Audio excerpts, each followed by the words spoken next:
हाँ जी, नमस्कार। क्या पढ़ रहे थे अपने? अधिगम के सिद्धांत। पूरा एक टेबल बनाया था हमने कि 5 सिद्धांत पढ़ेंगे किसके? व्यवहारवाद में, और 5 ही पढ़ेंगे किसमें? 5 कौन कौन से हैं व्यवहारवाद में? पावलोव है, थॉर्नडाइक है, क्लार्क हल है, बीएफ स्किनर है और जेबी वॉटसन है। और 5 उसमें कौन से? बांडुरा, गुथरी, टॉलमैन, कुर्तलेविन और कॉलर। ठीक। हाँ, गेने उसमें पहले आ चुका है जी। तो पहला पहला जो नाम है, आज की जो हेडिंग है वो है इवान पेट्रोविच पावलोव।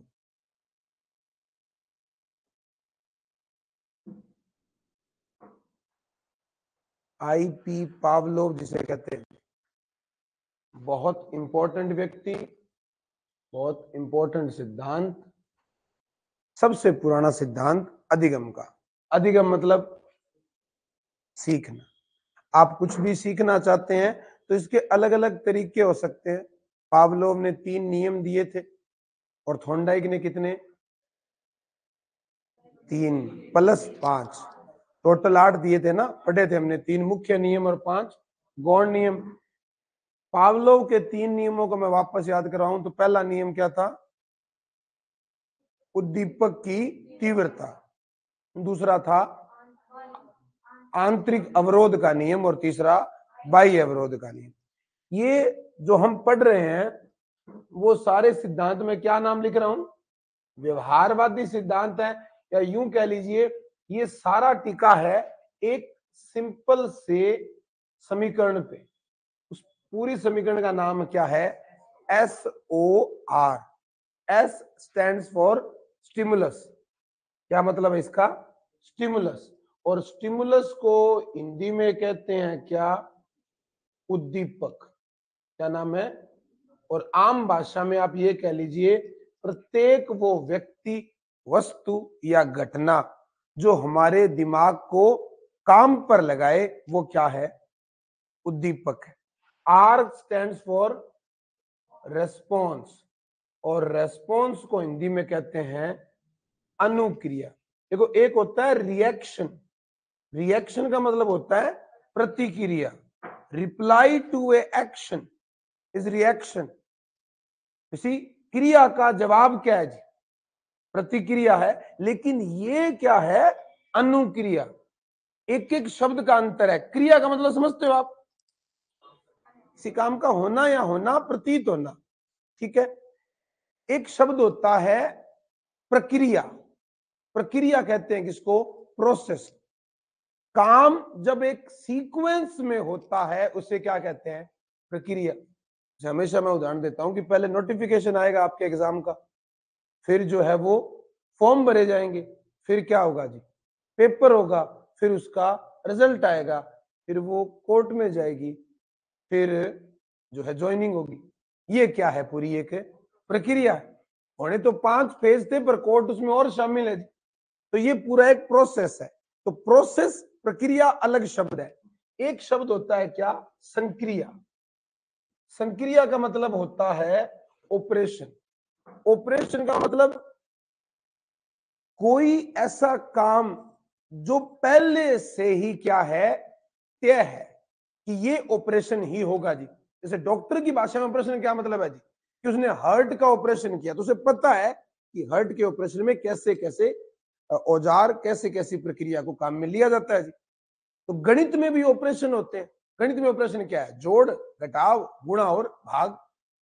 प्लस का निशान दिख जाए तो कन्फर्म है ना कि क्या करना है जी। तो एक ऐसी क्रिया जो पहले से क्या हो जी? तय हो, क्या कहलाती है? संक्रिया। और अभी हमने लिखा क्या? प्रतिक्रिया। न्यूटन का नियम भी है ना, 3 नियम है ना। Every action has equal and opposite reaction. प्रत्येक क्रिया के विपरीत और बराबर मात्रा में क्या होती है जी? प्रतिक्रिया। मैं बोल रहा हूं, अगर आपसे मैं कोई सवाल पूछूं और आप जवाब दो तो वो क्या है जी? प्रतिक्रिया है। ये मेरे हाथ में जो मार्कर है ये इस बोर्ड पर दबाव दे रहा है, तो बोर्ड जवाब दे रहा है, वो क्या है? प्रतिक्रिया है। पर हमें शब्द क्या सीखना है जी? अनुक्रिया। अनुक्रिया का मतलब किसी काम को करने के लिए जो छोटे छोटे काम किए गए हैं वो क्या है? पूरा बड़ा काम है। पूरा बड़ा काम ये है कि मान के चलिए कि आपको जो है नहाना है।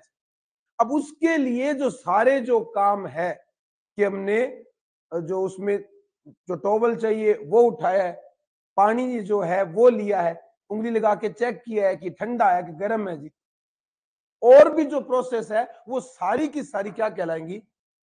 किसी एक काम के लिए जो बाकी काम करने पड़ रहे हैं वो क्या है? रेस्पॉन्स है, अनुक्रिया है। और यहां रेस्पॉन्स किसके लिए है? उद्दीपक के लिए। जैसे मैं कोई चीज लिख रहा हूं, कुछ भी लिखा हुआ है, जैसे मेरा ये जो शब्द लिखा हुआ है ये आपको दिखाई दे रहा है, ये खुद क्या है? उद्दीपक है। और आप इसे पढ़ रहे हैं, व्यवहार, ये क्या है? अनुक्रिया है। मैं कोई चीज ऐसे बोल दूं, जैसे मान के चलिए कि मैं नाम बोल दूं चिंपैंजी, तो चिंपैंजी आपको सुनाई दे रहा है, यानी जो मैं बोल रहा हूं मैं कौन हो गया? उद्दीपक। और आप चिंपैंजी से जो भी समझ पा रहे हो वो उसकी क्या है? अनुक्रिया है। तो नया शब्द क्या बच गया इसमें? ओ। ओ का मतलब होता है ऑर्गेनिज्म। ऑर्गेनिज्म। ऑर्गेनिज्म मतलब प्राणी, जिसके अंदर ऑर्गन है, अंग है, जिसके अंदर प्राण है, वो क्या है जी? प्राणी है। प्राणी में मनुष्य भी आ गया, पशु भी आ गए, पक्षी भी आ गए, सब आ गए। प्रत्येक प्राणी किसी उद्दीपक के प्रति क्या करता है? ये क्या कहलाता है? और यही क्या है? व्यवहार। हम सीखते कैसे हैं? हम सीखते हैं स्टिमुलस के लिए हम क्या रिस्पॉन्स दे रहे हैं जी। जैसे अगर पिता हमारे सामने है तो हम हो सकता है अलग तरीके से रिस्पॉन्स दें, और दोस्त हमारे सामने है तो हम अलग प्रकार का रिस्पॉन्स दें जी। तो अगर स्टिमुलस बदला तो क्या बदल रहा है? रिस्पॉन्स बदल रहा है। प्राणी भी तो बदल सकता है जी। एक आदमी किसी और के लिए कोई और प्रतिक्रिया देता है जी। जैसे गुलाब जो है, गुलाब के फूल में सुगंध आती है, दुर्गंध आती है। क्या सभी को सुगंध आई है? जरूरी है जी। एक शब्द होता है गंध। क्या नाम है? गंध। हिंदी का शब्द है, बागड़ी वाला गंध अलग होता है। गंध दो प्रकार की, अगर अच्छी है तो क्या है? सुगंध है, और अगर बुरी है तो क्या है? दुर्गंध है। लेकिन दोनों ही क्या है? गंध। इसी के लिए जो भी फूल है उससे क्या निकल रही है? गंध निकल रही।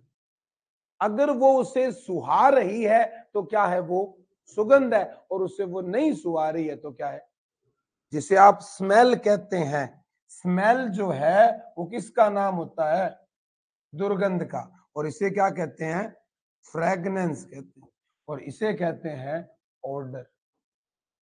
तो ऑर्डर जो है वो दो प्रकार का है। मैं ये कहना चाह रहा हूं कोई भी फूल, चाहे वो गेंदे का हो, गुलाब का हो, चमेली का हो, चाहे नकली हो, वो अपने आप में किसका काम करेगा? उद्दीपक का। किसका काम? फूल देख कर आपका दिमाग रिएक्ट नहीं करेगा, फूल नाम सुनकर रिएक्ट नहीं करेगा। अब वो कैसे रिएक्ट करेगा? सूंघ कर। ज्ञान के कितने रास्ते? 5। या तो आंख द्वारा देख लेंगे, या कान द्वारा सुन लेंगे, या जीभ द्वारा चख लेंगे, या नाक द्वारा सूंघ लेंगे, या हाथ द्वारा स्पर्श कर लेंगे। तो ज्ञान को पैदा करने वाला क्या कहलाता है? उद्दीपक। क्या कहलाता है? या यूं कह लीजिए संवेदना पैदा करने वाला जी क्या कहलाता है? उद्दीपक। और उसके प्रति आपने जो कार्य किया है वो क्या कहलाएगा? अनुक्रिया। पूरा व्यवहारवाद समझ में आ जाएगा जब हम ये एस और आर में कंफ्यूज होना बंद हो जाएंगे। तो दोनों ही नाम, स्टिमुलस भी ऐसा नाम है कि आपने कभी ना सुना हो जी। मनोविज्ञान पहले पढ़ा तो अलग बात है, अगर नहीं पढ़ा तो स्टिमुलस इतना कॉमन शब्द नहीं है। थोड़ी बहुत ही तो अंग्रेजी अपने को आती है जी, आई बात है। या हो सके कि 8 बजे बाद ज्यादा आती हुए, पर वो भी नॉर्मल शब्द ही आते हैं उसमें भी। ऐसा अजीब शब्द तो कभी नहीं सुना होगा ना। और इतनी शुद्ध हिंदी भी हमें नहीं आती कि हमने उद्दीपक सुना हो जी। तो नाम का जब तक दिमाग में अर्थ नहीं होता ना तो वो बात समझ में नहीं आती है। और जैसे कोई शाम बोले, कोई सुबह बोले, तो हमें पता है भी शाम क्या है, सुबह क्या है। उद्दीपक इतनी कम बार सुना है हमने कि हमें पता नहीं है जी। तो रटने की जरूरत नहीं है, यहां ये समझ लीजिए कि जो दिमाग का दीपक जलाए वो क्या है, उद्दीपक है। जो दिमाग तक जानकारी पहुंचाए वो क्या है, उद्दीपक है। और दिमाग जो उस पर काम करे वो क्या है, अनुक्रिया है। यहां से एक और शब्द जो प्राणी जो आ रहा है, व्यवहारवादी ये मानते हैं कि अधिगम केवल मनुष्य नहीं करता, जानवर भी करते हैं। प्राणी शब्द आया ना। संज्ञानवादी क्या मानते हैं कि सीखता केवल कौन है जी, मनुष्य सीखता है। ये बड़ा अंतर है व्यवहारवाद में और किसमें, संज्ञानवाद में। व्यवहारवाद के अनुसार कौन सीख सकता है जी, कोई भी सीख सकता है, जिसके अंदर प्राण है वो सीख सकता है। असल में ये रिएक्शन दी थी किसने, वुडवर्थ। तो रिएक्शन में क्या है, SOR, S का मतलब स्टिमुलस, O का मतलब ऑर्गेनिज्म, R का मतलब। अब पावलोव इतना क्यों जरूरी है, क्या इसने ऐसे कर दिया, इस बात को समझने के लिए हम वापस चलते हैं S पे। S का मतलब स्टिमुलस। इसने कहा उद्दीपक होता है दो प्रकार का। कितने, एक होता है स्वाभाविक और एक होता है अस्वाभाविक। एक को कहते हैं यूसीएस और एक को कहते हैं क्या, सीएस। एक का नाम यूसीएस और एक का नाम सीएस। यूसीएस जो है पूरा उसका नाम है अनकंडीशनल स्टिमुलस। क्या नाम हो गया, अनकंडीशनल स्टिमुलस। तो इसका नाम क्या हो जाएगा भाई, कंडीशनल स्टिमुलस। बार बार मैं नाम ये स्टिमुलस बोलूंगा, धीरे धीरे आप इस शब्द के आदी हो जाएंगे। देखिए इसे कई कई जगह अकेला क्या लिखते हैं लोग, यूएसबी लिखते हैं। कि जरूरी थोड़ी कि अनकंडीशनल की शॉर्ट फॉर्म यूसी हो, अकेला यू भी तो अनकंडीशनल की जगह ले सकता है ना। तो यूएस या यूसीएस का पूरा नाम क्या हुआ, नाम ढेर सारे हैं हिंदी में, 20 एक नाम लिखा सकता हूं इसके, पर पहले समझ आ जाए फिर नाम लिख लेंगे। कंडीशन का मतलब, कंडीशन का अर्थ क्या होता है, हाँ कंडीशन का मतलब शर्त। किसी चीज के ऊपर प्राइस के ऊपर लिखा था ना, छोटा सा स्टार लगा होता है जी, और नीचे क्या लिखते हैं वो, जैसे आजकल रॉयल इनफील्ड मात्र 11,000 रुपए में आने लग गया जी, 11,000 रुपए की डाउन पेमेंट पे। पहले बुलेट मोटरसाइकिल कभी भी जो है इंस्टॉलमेंट में नहीं था, और अब जब चीजें, क्योंकि ये खास बाइक हुआ करती थी, और अब जब ये इंस्टॉलमेंट में है तो ये क्या हो जाएगी जी, आम हो जाएगी। तो जो ऊपर स्टार लगा होता है उसमें नीचे क्या लिखता है, कंडीशन अप्लाई। यानी जिस चीज में क्या शामिल हो, शर्त हो, वो क्या है, कंडीशनल। तो स्टिमुलस उद्दीपक शर्त वाला कैसा हो सकता है जी, शर्त होने का मतलब, आप यहां से शब्द पे चलिए। पहले एक होता है जन्मजात, क्या नाम है, जन्मजात। और दूसरा शब्द होता है अर्जित। आज हो सकता है कि अपने 1-1.5 घंटे में जो लिखने वाला 1 या 1.5 पेज ही मिले, पर जो हम पढ़ रहे हैं वो आगे के यूं समझ लीजिए 2 हफ्तों को प्रभावित करेगा। जो भी हम इसमें जो बात आ रही है, एक शब्द क्या है, जन्मजात, और एक क्या है जी, जन्मजात का मतलब होता है जो चीज अपने स्वभाव में एज इट इज है, जैसी होनी थी वैसी। यहां जन्मजात का मतलब जन्म से नहीं है, जन्मजात का मतलब है बाय डिफॉल्ट, अपने आप ही। अपने आप का मतलब, जैसे अगर हम में 46 गुणसूत्र हैं और 46 में से एक एक्स है एक वाई है, तो क्या हुआ, लड़का। तो लड़के के शरीर पर बाल या चेहरे पर दाढ़ी आना स्वाभाविक है या अस्वाभाविक है, यानी वो चीज जन्मजात है, अर्जित है। तो दाढ़ी जन्म से तो नहीं होती, भले ही बाद में आती है। बाद में क्यों आती है, क्योंकि पहले से तय था, इसमें वाई गुणसूत्र पहले से तय था, उसने टेस्टोस्टेरोन हार्मोन बनाया, उसी के प्रभाव में थायराइड ग्रंथि ने काम किया, जिसकी वजह से ये गेंटू बाहर निकला हुआ है ना। आवाज का भारी होना थायराइड ग्रंथि की वजह से है। शरीर पर बाल आना भी कहीं ना कहीं कंट्रोल है थायराइड ग्रंथि का जी। महिलाओं में ये नहीं होता है। ये वाली जो चीज है वो मिनियो है, वो कौन ही हुआ है, मिनियो मोसनो सोखो है बांगो। आवाज पतली होती है उसकी वजह से, क्योंकि ये इतना विकसित नहीं है। तो पुरुष की आवाज क्या है, तीखी होती है या भारी होती है, भारी होती है। और महिला की आवाज तीखी होती है, क्या मीठी भी होती है। हाँ, कुवारा लाग्स का ब्याह बाद में कौन लगे। तो वो जो चीज है वो वजह, ये कहीं ना कहीं जो हार्मोन है वो प्रभावित कर रहा है। तो हमें तो पता है नहीं वो हार्मोन है कैसे। अगर मुझे पता हो तो बटन दबा दूं, बाल और व्याधि रही ना, काम खत्म हो जाए। रोज क्या मैं कतराना पड़ा है, पर हमें नहीं पता। यानी वो चीज क्या है अपने आप में, क्या है, जन्मजात है। और बाकी जो चीजें मनोविज्ञान है, मनोविज्ञान जो आप सीख रहे हो या मैं सीख रहा हूं या सीख लिया है, वो जन्मजात नहीं है, वो क्या है, अर्जित है। तो वो चीज जो अपने आप में स्वाभाविक है, क्या कहलाएगी, यूसीएस। लेकिन अगर उसके साथ कोई ना कोई छेड़खानी की है तो क्या कहलाएगा वो।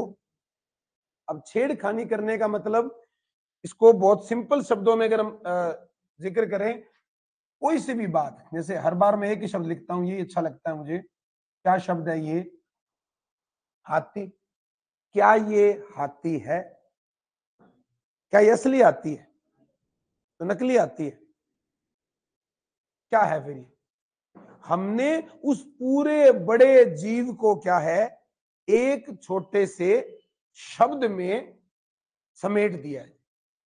बहुत बड़ा जीव होता है हाथी, और आप हाथी क्यों, आप बहुत ही बड़ी चीज ले लो जी। जो नाम है ना, ये जो नाम है अध्यात्म में, बहुत मतलब जो कद बताया जाता है वो मुझे एग्जैक्ट तो नहीं है, ऑनलाइन में मैं गलत भी नहीं बोल, मुझे कंफर्म नहीं है। 116-17 लगभग इतने फुट हाइट जो है वो कहीं लिखी हुई मैंने पढ़ी थी। तो 116-17 जो भी है एग्जैक्ट जो है आंकड़ा, इतना फुट लंबा आदमी बहुत बड़ा ही हो गया ना। इतने बड़े ईश्वर कह लीजिए, भगवान कह लीजिए या इंसान कह लीजिए, उसको हमने क्या कर दिया, एक शब्द में क्या कर दिया जी। आप ऐसे कह लो वो बहुत बड़ी है क्या जी, कितनी बड़ी है, और यहां क्या होगी जी, छोटी, जमे छोटी कर दो बल, ये भी तो बात है ना। तो असली जो पृथ्वी है ना, वो क्या है, वो क्या है, यूसीएस। वो क्या है, यूसीएस। और उसको हमने नाम दे दिया कि ये धरती है या पृथ्वी है या अर्थ है। तो ये क्या बन गया जी, जो काम वो धरती या जो विशेषता उसके अंदर है, हम सारी इस नाम में नहीं समझ आते हैं क्या। कोई सी भी चीज कहीं भी, किसी आदमी का नाम ले लीजिए जी, जैसे मैं अपना ही नाम अगर लिख दूं जी, तो मैं खुद कौन हूं, यूसीएस, और ये क्या है, सीएस है। इस प्रतीक को हमने क्या नाम दिया है, सीएस। ये नाम अगर रघुवीर होता तो फर्क पड़ता क्या, यूसीएस तो वही रहता ना, हमने क्या बदल दिया जी, सीएस बदल दिया। इससे क्या फर्क पड़ जाता है, ये कहना क्या चाहता है पावलो, कि अगर जो ये जो सीखना है ना, उस सीखने को अगर आप आसान बनाना चाहते हो तो आप चीजों का आपस में कनेक्शन कर दीजिए जी। किसी और चीज का किसी एक प्रतीक से, किसी और तरीके से उसका नाम आ जाए, इस कनेक्शन को कहते हैं अनुबंधन। क्या नाम है, अनुबंधन। अनुबंधन को इंग्लिश में कहते हैं कंडीशनिंग। क्या शब्द बनेगा, नए नए शब्द आते जा रहे हैं, हम सारों सबको समेट लेंगे जी। क्या शब्द है, कंडीशनिंग। यहां भी अंदर इसके शब्द शामिल है, कौन सा, कंडीशन, शर्त। जब आपका किसी चीज से जुड़ाव हो जाए, यानी उससे, मनोविज्ञान की भाषा में क्या कहते हैं जी, अनुबंधन। मैं अगर आपसे ये कहूं, ये मैंने जो लिखा है, और दूसरा शब्द मैंने ये लिखा है, और तीसरा शब्द मैंने ये लिखा है, क्या तीनों एक है, क्या तीनों का अर्थ पता है आपको क्या क्या है? तो ये क्यों पता है? क्योंकि आपका इन चीजों से क्या हो रखा है? अनुबंधन हो रखा है। क्या हो रखा है? अगर यही इसकी जगह में कोई और चीज लिखूं, मैं ये डिजाइन लिख, ये बता सकते हो ये क्या है? तो जिनका कनेक्शन है इन शब्दों से, वो गणित से, इसका नाम होता है लैम्डा। क्या नाम है? लैम्डा। और इसी के जैसा, ये तो जानते होंगे ना, तो हो सकता है किसी के लिए ये नई चीज हो। अगर मैं यही नाम ऐसा लिख दूं तो जो जानते हैं उसका मतलब उनका उससे क्या हो चुका है जी? अनुबंधन। अब ये जो शब्द है, देखा जो हो सकता है कईयों को नाम ना बताओ भी ये चीज के, ये हैश कहते हैं इसको, ये बात ही है ना। तो नाम ना पता हो लेकिन फिर भी जानते हैं, तो अधूरा अनुबंधन हो सकता है जी। अनुबंधन का मतलब आप जिस चीज को जानते हो जी, उसके साथ आपका क्या हो गया है? जैसे मैं अगर ये कहूं तुम भाई है दो, तुम भाई तुम भी दे, क्या मतलब हुआ इसका? तो वहां इस शब्द से आपका क्या नहीं है जी? ये तेलुगु में गिनती है 95 और 99 बोला है जी। तो 95 सुनकर आप समझ जाते हो, 95 समझकर समझ जाते हो, 100 में से 5 समझ जाते हो, क्योंकि उनके साथ क्या हो चुका है आपका जी? अनुबंधन। और तुम भाई है दो, अब सुना है तो शायद हो जाए, लेकिन तुम भाई मूडो के साथ नहीं होगा, क्योंकि ये शब्द पहले सुना ही नहीं। तुम्बा के साथ उसके कहीं ओल्डो है। तो वो जो शब्द जानते हो, अगर मान के चलिए मैं कोई ऐसी चीज बोलूं जैसे थेपड़ी है, थेपड़ी जानते हो? बटोड़ो, बट्ठड़, आताड़ियो, दांती, वो जो ये समझ नहीं पा रहे हैं उनका उससे क्या नहीं हुआ? अनुबंधन नहीं हुआ। बहुत सिंपल सी बात है।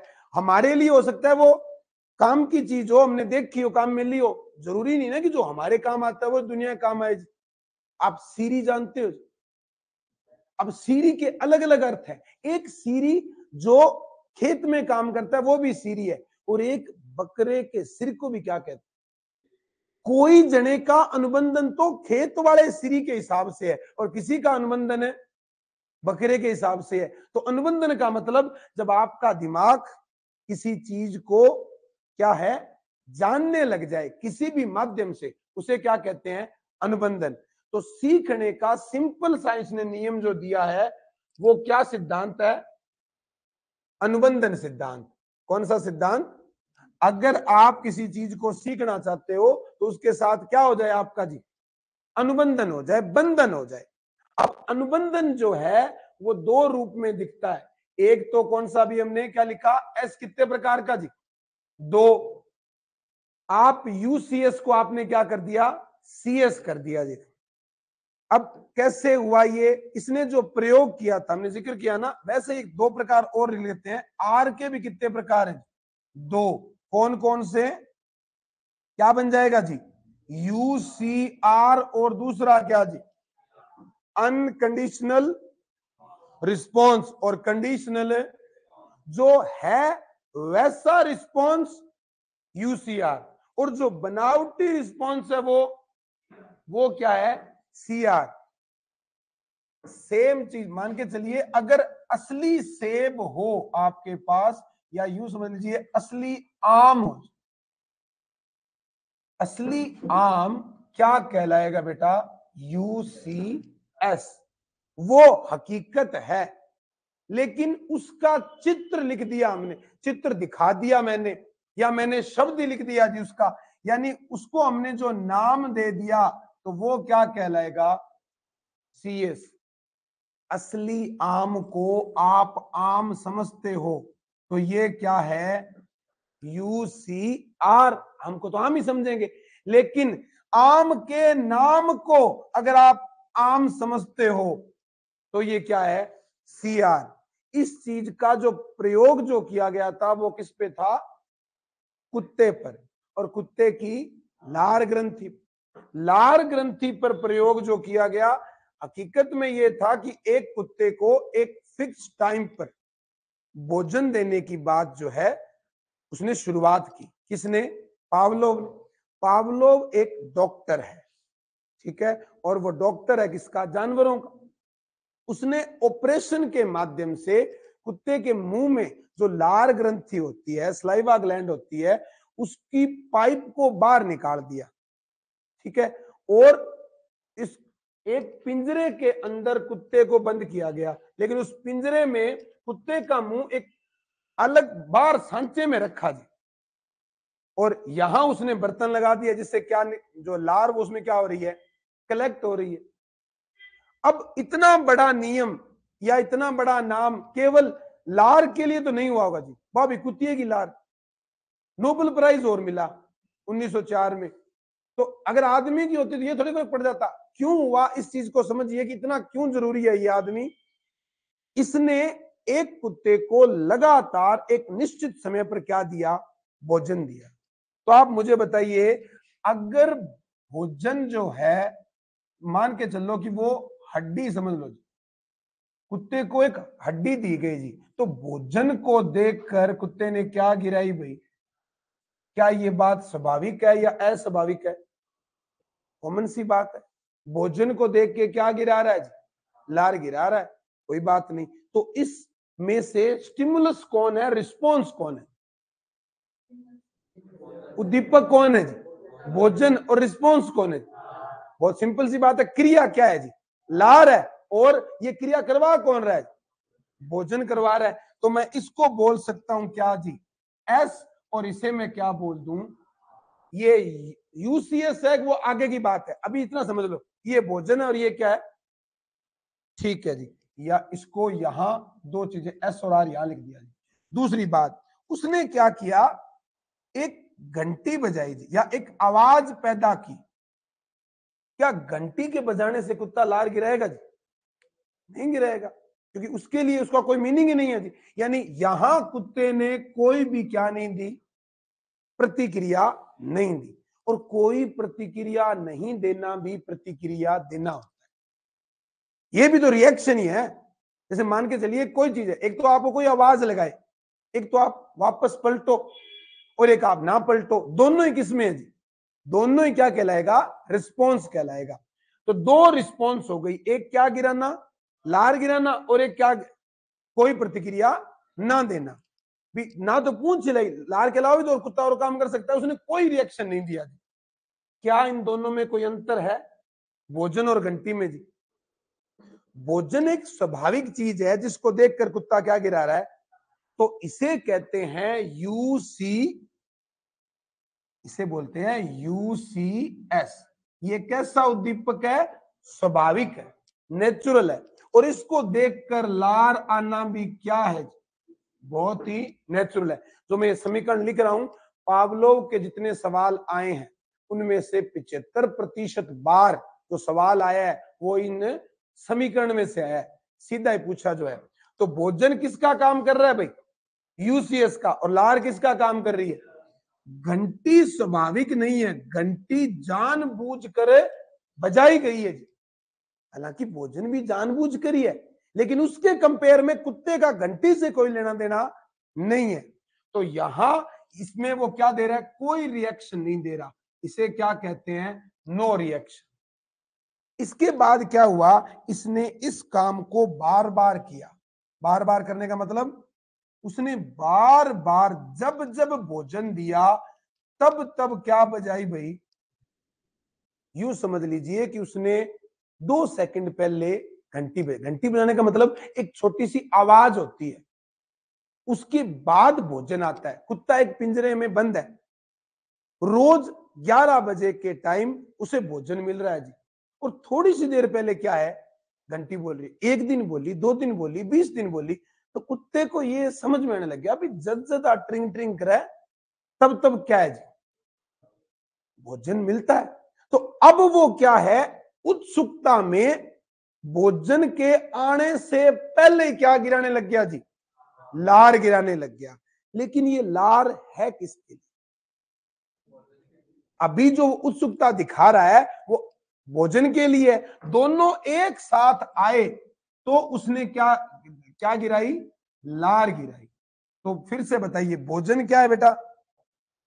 भोजन क्या है, यूसीएस, घंटी क्या है, सीएस, और लार क्या है, ये लार किसके लिए है, भोजन के लिए लार क्या कहलाती है, यूसीएस। तो एक तो ये कड़ी है, ये दूसरी कड़ी है, अब इसमें अंतिम कड़ी बच गई, कौन सी, तीसरी। एक ऐसा टाइम आया कि अब कुत्ते को भोजन की जल्दबाजी नहीं है, उसके दिमाग में ये चलता है कब क्या बजे, घंटी बजे। अब जो नाम इसमें जो शामिल हो रहा है कि घंटी को सुनते ही कुत्ता क्या गिरा रहा है जी, ये सबसे जरूरी बात है कि घंटी क्या है, घंटी क्या है, सीएस, और लार गिराना क्या है, ये यूसीआर है, सीआर है जी। अब ये लार हकीकत में घंटी के लिए ही है, वो खुद चाहता भी ये घंटी बजे, उसने मान लिया है कि घंटी बजते तो क्या आ जाएगा जी, भोजन आ ही जाएगा। तो यहां ये क्या बन गया, सीआर बन गया।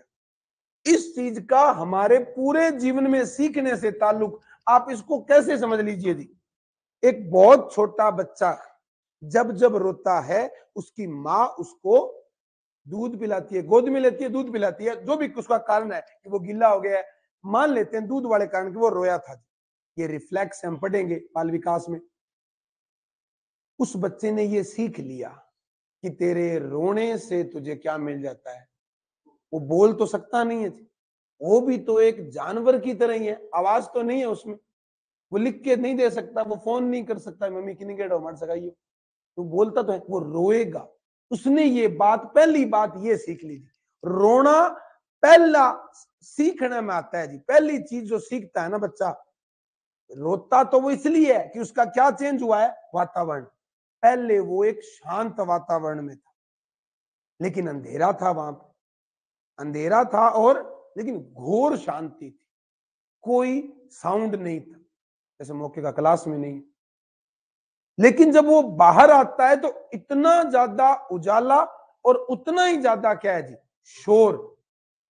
ये जो चीज है वो उसे रोना जो है, रोना पहला रिफ्लेक्स कहलाता है जी।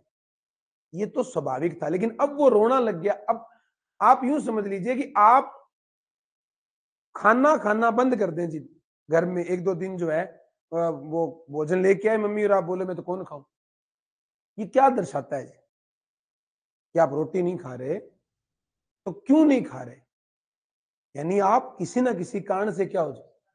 आप कभी पहले आपने ट्राई करके देखा है कि जब आप नाराज थे, आपने रोटी नहीं खाई, तो घर वालों ने क्या है मनाया आपको, या पूछा, कम से कम पता तो चला भी, हाँ तेरी दिक्कत क्या है जी। तो आप अब ये सीख चुके हो कि कुछ बात बतानी हो, समझानी हो, तो आप क्या कर ले, रो ले। पर वो छोटे बच्चे पे लागू होता है, छोटे बच्चे का ज्यादा कदर है, वो रोता है तो फर्क भी पड़ता है जी। अब थे 3 दिन भूखा हो, घर का बढ़िया है, कणक बच्चा है, कोई दिक्कत वाली बात ही कोई। तो अब दूसरा रोना आ रहा है, पहले तो वो यूं ही रो रहा था, अभी कोई तन देख ले कुछ, अब सच में आ रहा है। तो ये जो चीजें हमने जो सीखी है ना, बाद में जो सीखी है, किसी और से शुरुआत हुई थी, तो जो स्वाभाविक चीज है वो तो क्या है, भोजन के लिए लार गिरे कोई बड़ी बात नहीं है, न्यारी बात तो नहीं है, ठीक है। लेकिन ये जो लार है वो घंटी के लिए आ रही है जी। इस चीज को आप कहीं से भी ऐड कर लीजिए, आप समझिए एक जानवर है जो खेत में चरने जाता है जी, और उसने ये देखा जब वो चर रहा होता है तो एक आदमी आता है और उसको जाके वो पीटता है और वो खेत से बाहर निकल जाता है जी। अब हमने क्या किया, वहां क्या लगा दिया, एक बिजूका अड़ुआ लगा दिया जी, नकली आदमी खड़ा कर दिया, लेकिन जानवर को क्या लगता है वो जी, वो असली है, इसलिए वो खेत में नहीं जा रहा। ये जो अड़ुआ है वो क्या है, यूसीएस है कि सीएस है, यूसीआर है कि ये सीआर है, वो स्टिमुलस है, वो स्टिमुलस है, यानी वो उद्दीपक है। और उसको देखकर उस जानवर का खेत में ना जाना, आदमी को देखकर नहीं जाता ना, तब तो उसको हम क्या मान लेते, स्वाभाविक मान लेते। लेकिन अब वो नहीं जा रहा, उस अड़वे को देखकर ही, यानी उसे उसमें क्या लगता है, आदमी नजर आ रहा है जी। तो ये जो हकीकत है वो तो अनकंडीशनल है, और उसकी जगह हमने जो बदल दी वो क्या है, वो कंडीशनल है। जैसे मैंने कोई भी चीज लिख दिया, ये जो लिखा है पूरी गणित झूठ है जी, ये क्या है, हकीकत में एक है ही नहीं, कुछ भी एक है ही नहीं। ये एक का ये एक उंगली है जी, ये एक पेन है, एक लड़का हो सकता है, एक लड़की हो सकती है, एक समस्या हो सकती है, एक पेपर हो सकता है, एक सब्जेक्ट हो सकता है, एक है ही नहीं। एक पैदा, एक ऐसा उद्दीपक है जो हमने बना दिया कि जी इसको क्या कहते हैं, एक। और इसके आगे ऐसा लग जाए तो इसे क्या बोलेंगे, 12, और इसके आगे ये लग जाए तो इसको क्या बोलेंगे। असल में 125 नाम की कोई चीज ही नहीं है। ये नहीं, पूरा हिंदी देख लो, ये क्या है, ये तो किसी ने लिपि लिखी और उसने इससे बोल दिया कि इसको क्या बोलना है, क्या है। अगर हमें ये कहते कि इसको ये बोलना है, तो जब जब ये लिखा था तो हम क्या बोलते, यही करते। आपका नाम सुरेश की जगह महेश होता तो दुनिया आपको क्या कहती जी, महेश कहती ना। तो सेम वो इसका नाम कै की जगह कोई और होता। हमें ये बताया गया कि ये ऐसा डिजाइन बने तो क्या है, तो पूरी भाषा, पूरी गणित, सब की सब क्या है, सीएस है, कंडीशनल स्टिमुलस है। एक चीज सिखाने के लिए एक नकली चीज क्या है, बनाई गई है, और वो अब इतनी असली हो गई है कि हमें वो नकली लगती भी नहीं है। और जरूरी नहीं है कि हर एक नकली चीज ही क्या हो जी, मतलब असली चीज ही क्या हो जी, सही हो। पूरी जो पढ़ाई है वो इस बात पे केंद्रित है कि पूरी दुनिया का ज्ञान एक किताब में समेटा जा रहा है जी। आप महाद्वीप पढ़ते हैं या अभी राजा पढ़े आपने जी, या आंदोलन पढ़े होंगे जी, तो आंदोलन में बिजोलिया किसान आंदोलन आपने 2 पेज में पढ़ लिया होगा। भले वो कितने ही दिनों तक चला होगा, कितने लोग मरे होंगे, कितने लोगों ने भूख हड़ताल की होगी, लेकिन आपने चंद लाइनों में पूरी कहानी समेट ली थी। तो वो जो हुआ था ना, वो हकीकत थी, और ये उसका क्या है, सार है। यानी ये क्या है, सीएस। पूरे नोट्स, पूरी किताबें, पूरी पढ़ाई, सब की सब क्या है जी, सीएस है, कंडीशनल है, बनाई गई है जी। तो पावलोव ये कहना चाहता है कि इंसान कोई चीज सीखना चाहे तो वो किसी भी चीज के साथ क्या कर ले, अनुबंधन। जिस बच्चे ने जीके पढ़ाया, बहुत सारे नाम है, तो उसने कोई ना कोई ट्रिक बना ली होगी कि कोई ट्रिक बनाकर आपने याद किया होगा ना कि बाबू का प्रसाता, ऐसा कोई याद करके, कोई क्या याद करते हैं उसमें जी, इस क्या एक गण होता है क्या इसमें, प्रजामंडल होता है, जो भी अलग अलग जो भी ट्रिक है जी, ठीक है। या विज्ञान में है कि ए रचना हमको पानी दे, इस ट्रिक से वायरस से होने वाले रोग पड़ते हैं जी। तो वो सारे रोग अलग है, हमने पढ़ने के लिए क्या बना ली, एक ट्रिक बना ली। तो ये तो सीखना ही हो गया ना, हमने सीखने को क्या कर दिया जी, आसान कर दिया। आसान करने के लिए क्या इस्तेमाल किया हमने, अनुबंधन। दिमाग जब किसी चीज के साथ बंधन कर ले वो क्या है, अनुबंधन है। और अनुबंधन 2 चीजों पर टिका हुआ है, एस और आर पे, स्टिमुलस और रिस्पॉन्स पे। स्टिमुलस कितने प्रकार का, कौन कौन सा, अनकंडीशनल और कंडीशनल, और यही 2 प्रकार किसके हैं जी, रिस्पॉन्स के, कंडीशनल रिस्पॉन्स और अनकंडीशनल। ये प्रयोग कौन कर रहा है, पावलो। किस पर कर रहा है, कुत्ते की लार ग्रंथि पर, जिसको नोबेल प्राइज मिलता है कब, 1904 में। और सिद्धांत का नाम क्या है इसके, कौन सा अनुबंधन है, शास्त्रीय अनुबंधन। नाम कैसे पड़ा जी, देखिए नाम तो है इसका प्राचीनतम अनुबंधन सिद्धांत जी। कौन सा, प्राचीनतम कह लो, सीधा क्या कह लो जी, सबसे पुराना सिद्धांत है। पुराने को क्या कहते हैं, इसने अंग्रेजी में नाम दिया क्या, क्लासिकल कंडीशनिंग। क्या शब्द है, क्लासिकल कंडीशनिंग। अब क्लासिकल कंडीशनिंग जब किसी ने ट्रांसलेट किया ना गूगल पे, तो क्लासिकल का मतलब क्या निकल आया, शास्त्रीय। तो नाम क्या पड़ गया, शास्त्रीय अनुबंधन। तो उससे कोई फर्क नहीं पड़ता कि उसको शास्त्रीय अनुबंधन बोलो या प्राचीन अनुबंधन। पावलोव ने इसको क्या कहा था, क्लासिकल कंडीशनिंग थ्योरी। तो हेडिंग डाल लीजिए, पावलोव के नीचे लिखिए आप यही शब्द जी, क्लासिकल कंडीशनिंग थ्योरी, क्योंकि जो नाम ओरिजिनल है वो ओरिजिनल ही रहेगा। पावलोव के सिद्धांत का नाम classical conditioning theory, CCL, classical conditioning theory.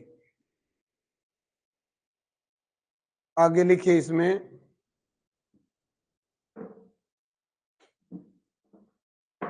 कि इसकी भूमिका बनाते हैं, हमने पूरी बात की। लिखिए, पावलोव एक रूसी मनोवैज्ञानिक थे, सॉरी रूसी डॉक्टर थे। रूसी डॉक्टर कह लो या चिकित्सक कह लो, नहीं थे चिकित्सक, रूसी चिकित्सक थे। रूसी का मतलब रूस से बिलोंग करते हैं जी, रशियन है, ठीक है। रूसी चिकित्सक थे जिन्होंने कुत्ते की लार ग्रंथि पर, पावलोव एक रूसी चिकित्सक थे जिन्होंने कुत्ते की लार ग्रंथि पर प्रयोग कर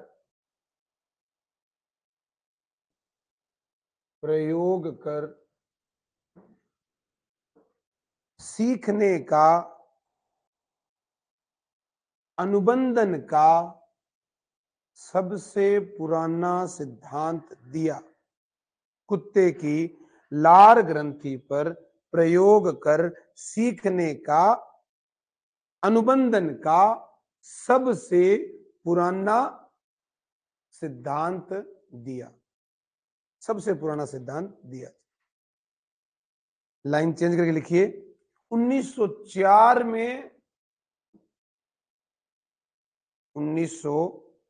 में जीव विज्ञान के क्षेत्र में, 1904 में जीव विज्ञान के क्षेत्र में पावलोव को नोबेल पुरस्कार दिया गया।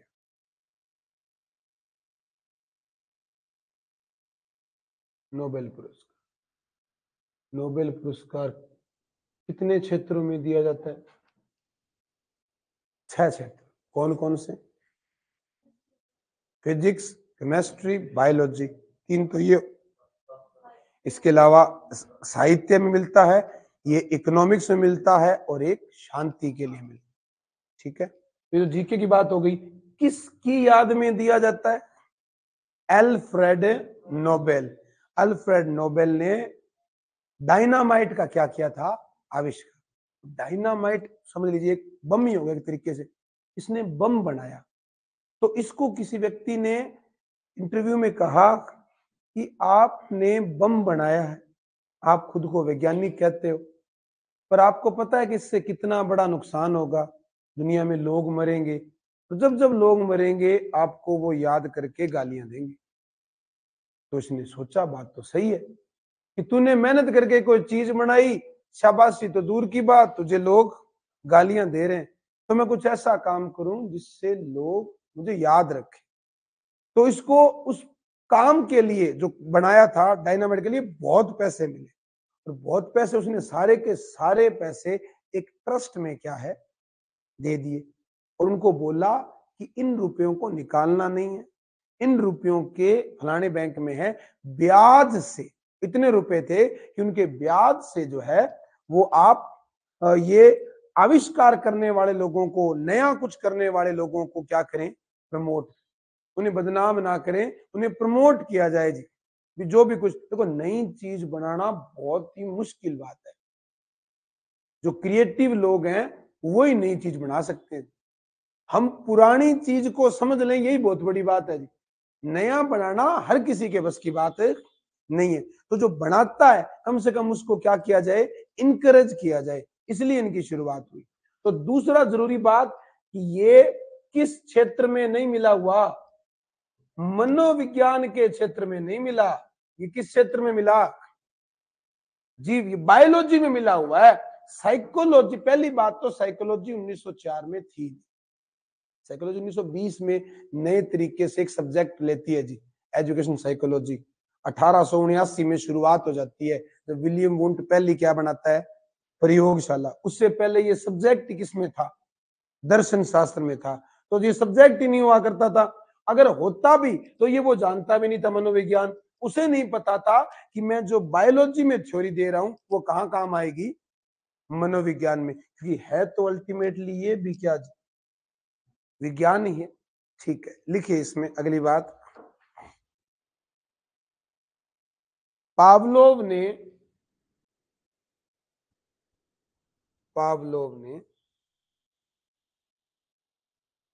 अनुबंधन के लिए, पावलोव ने अनुबंधन के लिए दो महत्वपूर्ण आयाम माने। पावलोव ने अनुबंधन के लिए दो महत्वपूर्ण क्या माने, आयाम माने। आयाम का मतलब होता है डायमेंशन। दो आयाम जो है आप लिख लीजिए, एक क्या हो जाएगा एस और एक क्या है आर। मैं सारे एक साथ लिख लेते हैं। एस का नाम क्या बन जाएगा जी, कुछ सारा लिखते रहिए क्योंकि ये नाम हम पहले लिख ही चुके हैं। पहले जब पढ़ा होता है, नाम सुना होता है तो आसान लगता है समझने में भी, दिमाग के साथ भी अनुबंधन हो रहा है जी। ये पहले जानबूझकर बार बार बताया ताकि अब आप एस पढ़ें तो आपका अनुबंधन हो जाए किसके साथ जी, स्टिमुलस के साथ, और आर का रिस्पॉन्स के साथ। हिंदी में नाम बनाएंगे तो क्या हो जाएगा जी, उद्दीपक हो जाएगा, और ये क्या हो जाएगा, अनुक्रिया। अगर मैं इसे आम शब्दों में लिखूं तो उद्दीपक को क्या कह सकते हैं अपने जी, संवेदना पैदा करने वाला। ये हमें ही समझना है, हम अपनी नॉर्मल भाषा में, संवेदना पैदा करने वाला। या क्या कह सकते हो आप, दिमाग को क्या करने वाला जी, काम पर लगाना। दोनों ही, शरीर को भी लगा सकता है, शरीर या मन को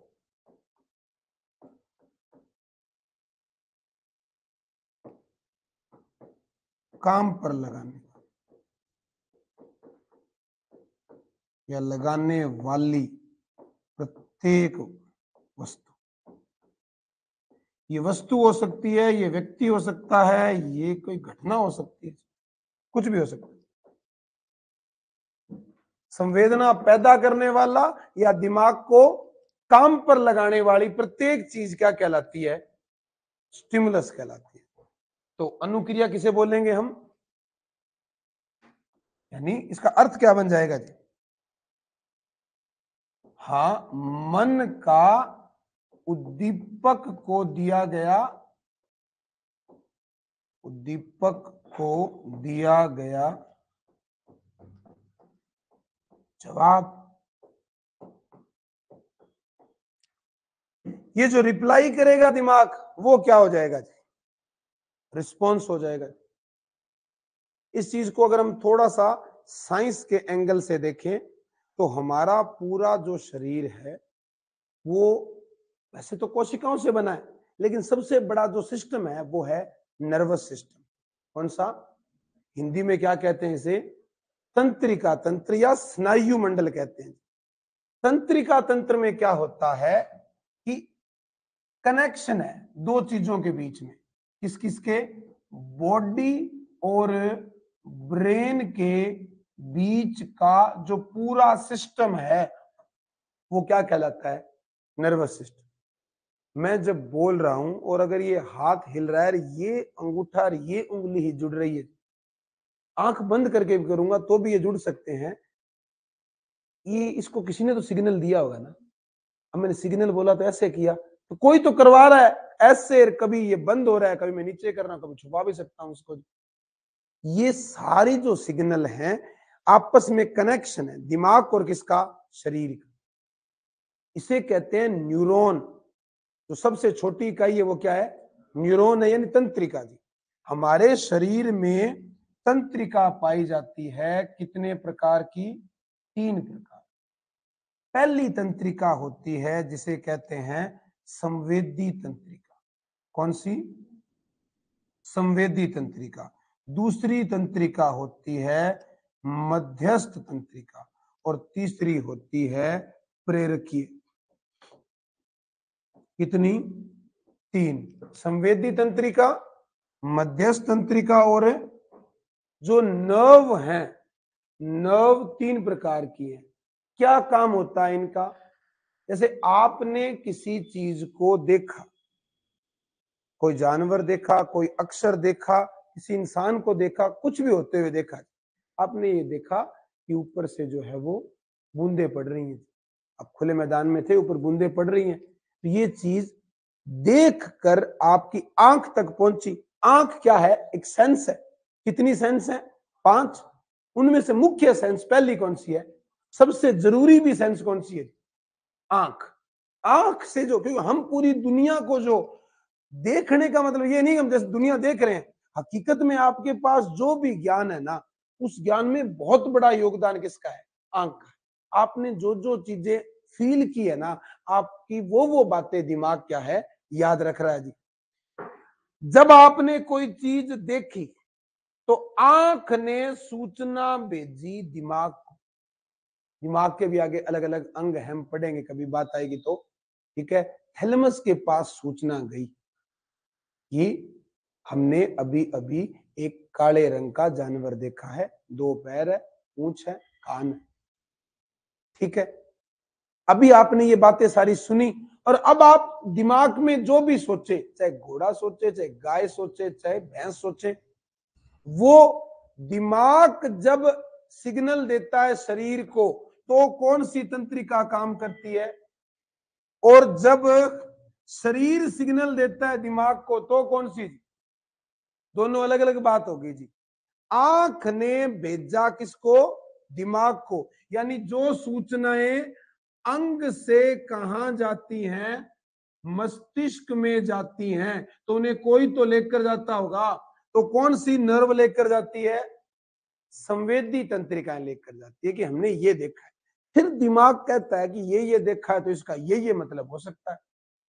किसी चेहरे को देखा हमने कि ये ऐसी शक्ल थी, तो दिमाग बताता भी वो तो वो मस्त, या वो तो बात हो रही है, या वो तो वो एक्टर है, या वो खिलाड़ी है। दिमाग जो वापस रिप्लाई देता है तो कौन सी तंत्रिकाएं हैं? 2 बातें हो गई। एक तो कहां से कहां तक लाना जी? अंग से मस्तिष्क तक, तो कैसी तंत्रिका?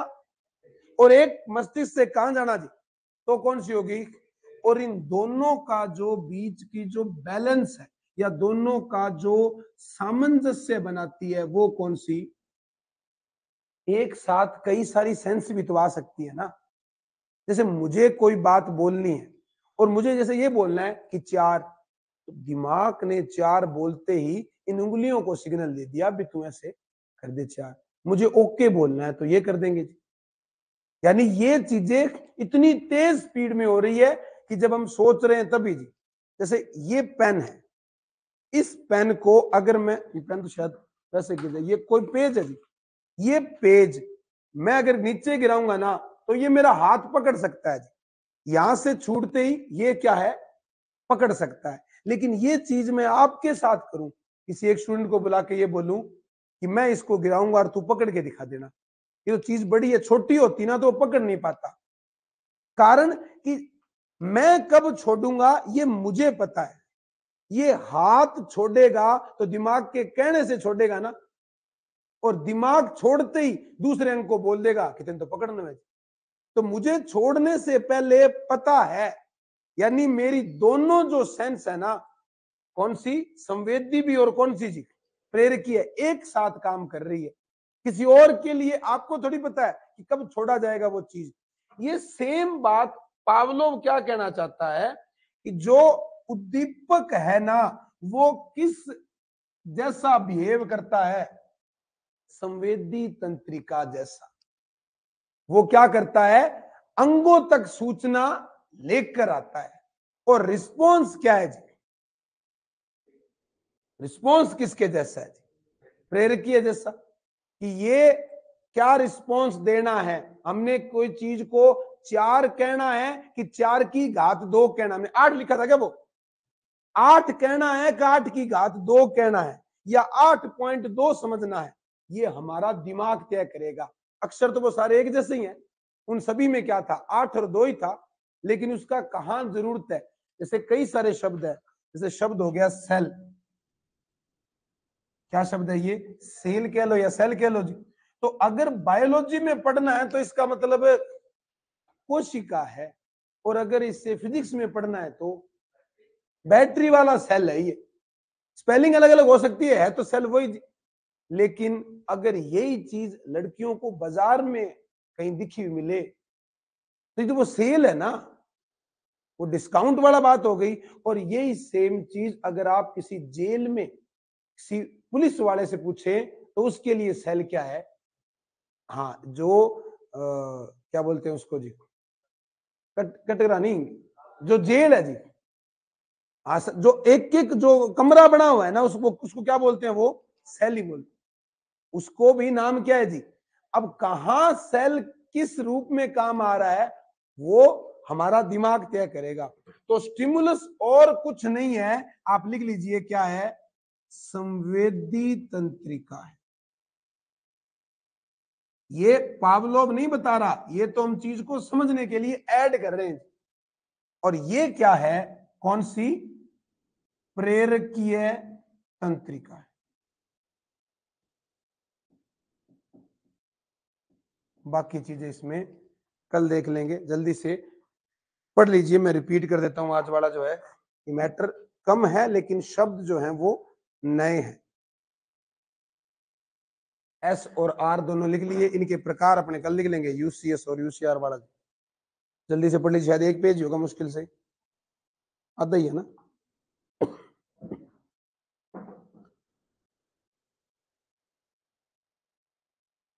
एस आर, वो समीकरण भी अपने यहां ऐड कर सकते हैं, चलो वो और लिख लो जी। कौन सी समीकरण जी, एस ओ आर। तो अब एस और आर का क्या है जी, उत्तर में पता ही है, बस ओ का ही तो ऐड करना है जी। ओ किसे कहते हैं जी, ऑर्गेनिज्म, और हिंदी में क्या हो जाएगा ये, प्राणी।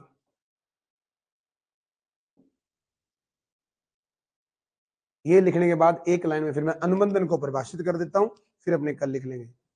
एस ओ आर लिख लीजिए, एस ओ आर में केवल ओ की फुल फॉर्म लिख लो, इसकी तो आपको पता ही है, फिर से लिखना है तो भी कोई बात नहीं है। ये स्टिमुलस बन गया और ये रेस्पॉन्स।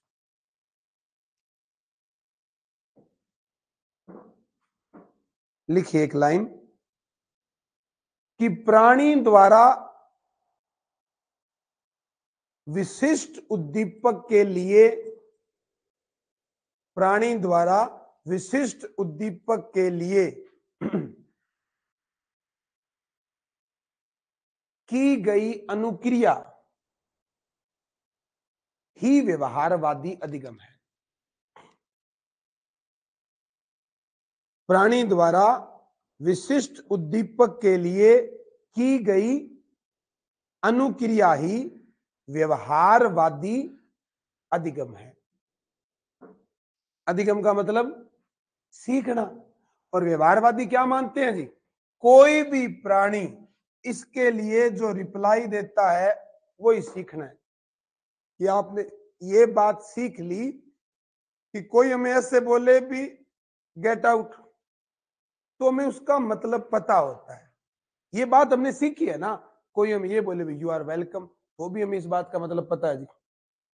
कोई जो है, आप और जो कुत्ता घूमने जा रहा हो जी, और ये बोले कि कुत्ते कहां जा रहा है, गधे के साथ, तो हम ये बात भी समझते हैं कि वो किसको गधा बोल रहा है, किसको कुत्ता बोल रहा है, ये भी तो सीखना ही है। तो सीखना किसी उद्दीपक के लिए जो अनुक्रिया है वो अगर हमने जान लिया तो ये क्या हो गया, सीखना हो गया। ये वैसे वुडवर्थ ने दी है जी, ब्रैकेट में लिख लीजिएगा, ये जो समीकरण है वो वुडवर्थ की है। वुडवर्थ व्यवहारवादी है, और इसकी लाइन भी वो बार बार आती है पेपर में कि मनोविज्ञान ने पहले अपनी आत्मा खोई, फिर मन को त्यागा, फिर चेतना छोड़ी और अब व्यवहार का अर्थ लिए हुए, वो वुडवर्थ है। तो दो ही नाम है कि एक तो एस और एक आर, और एक आपको बताया है क्या, सिद्धांत का नाम क्या है जी, शास्त्रीय अनुबंधन। ये समीकरण कल लिख लेंगे अपने, शास्त्रीय अनुबंधन। और इंग्लिश में नाम क्या है इसका जी, क्लासिकल कंडीशनिंग थ्योरी। चाहे प्राचीनतम सिद्धांत बोले इसको, और चाहे क्या बोले, शास्त्रीय अनुबंधन, दोनों एक ही चीज है। शास्त्रीय मतलब वो पुराने के हिसाब से नाम आ रहा है। नोबेल पुरस्कार कब मिला, 1904 में। और प्रयोग किस पे किया था, कुत्ते की लार ग्रंथि पर। और किस क्षेत्र में मिला, जीव विज्ञान के क्षेत्र में। ठीक है, आज के लिए इतना ही है, धन्यवाद।